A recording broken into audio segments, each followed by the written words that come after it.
money politik dengan pilkadanya.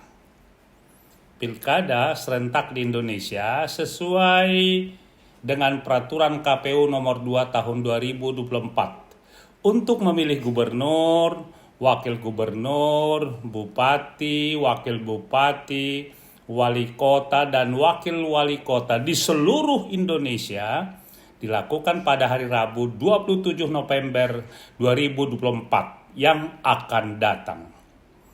Pelaksanaan kampanye dimulai 25 September sampai dengan 23 November 2024. Sesuai dengan jadwal-jadwal dari KPU, sudah menetapkan dan memutuskan siapa-siapa calon-calon kepala daerah, baik di tingkat provinsi maupun tingkat kabupaten atau kota.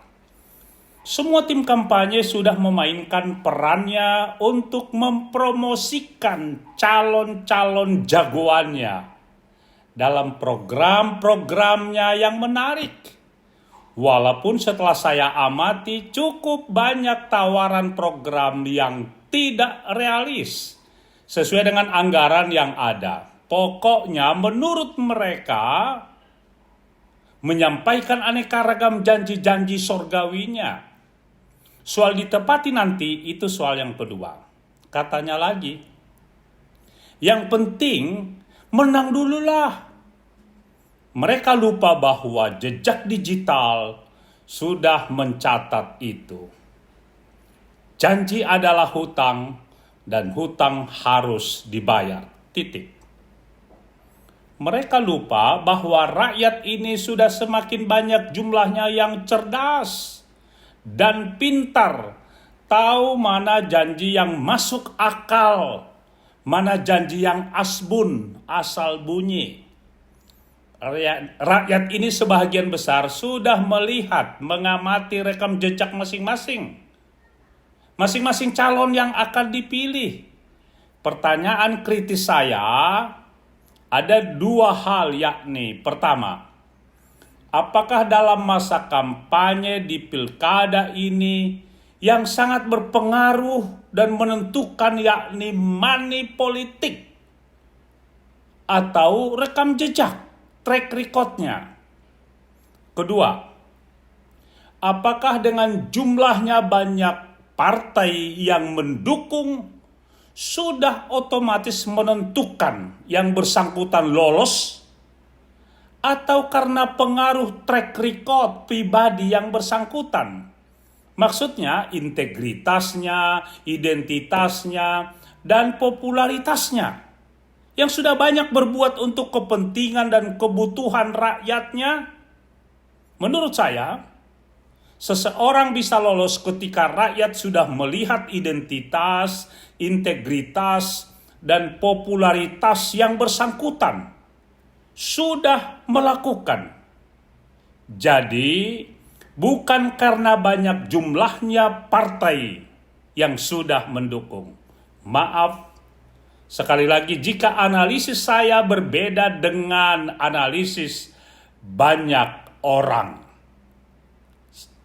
Rakyat ini sudah cukup banyak jumlahnya yang cerdas, bijak, dan tidak mau dibodoh-bodohi lagi.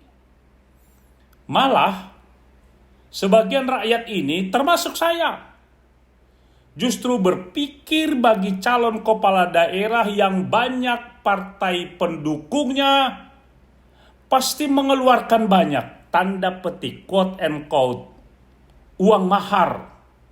Dan bagaimana nanti mengembalikannya ketika sudah terpilih nantinya? Uang mahar ini sudah menjadi rahasia umum. Tidak usah ditutup-tutupi lagi lah. Berapa MM-an yang dikeluarkan calon kepala daerah, baik tingkat kabupaten, kota maupun tingkat provinsi. Ditambah lagi mengeluarkan mulai dari proses awal, masa kampanye, sampai proses hari H pemilihan. Bahkan sesudah pemilihan pun dengan saksi-saksi di TPS sampai ke tingkat provinsi atau kabupaten kota. Saudara tidak usah menyanggah hal ini, karena saya pernah terlibat langsung di dalamnya ketika saya lolos calon DPD RI ke Senayan, Jakarta dari Provinsi Jawa Barat. Jadi, bukan apa kata orang lagi, atau apa dan bagaimana bisik-bisik tetangga. Sama sekali bukan. Tetapi sudah ikut menjadi pelaku sejarah. Hehehe. Kami berharap besar. Jangan ada tokoh-tokoh dalam lembaga keagamaan, apapun agamanya, siapapun dia, cari kesempatan dalam kesempitan untuk meraup keuntungan money politics melalui pilkada ini. Tunjukkan identitas dan integritasmu, bahwa uang itu adalah uang haram. Jangan pernah membenarkan kebiasaan, tetapi marilah membiasakan yang benar.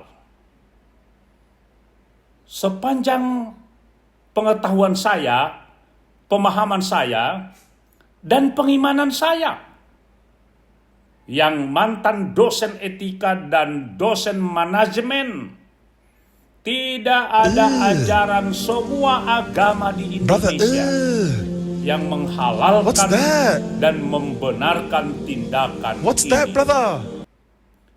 Bahkan, sikap seperti ini telah melanggar nilai-nilai moral etika keagamaan. Kalau itu saudara lakukan, maka saudara ikut menyuburkan korupsi di Indonesia. Hati-hati dan waspadalah.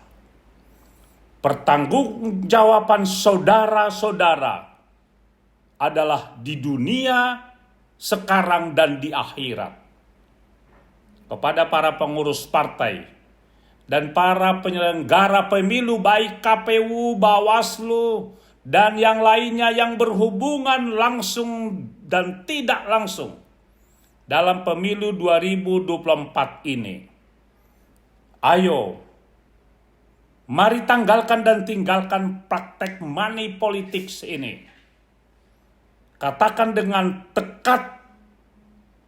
tekatkan money politik no, integrity yes. Karena akar segala kejahatan adalah cinta uang. Uang haram akan dimakan setan.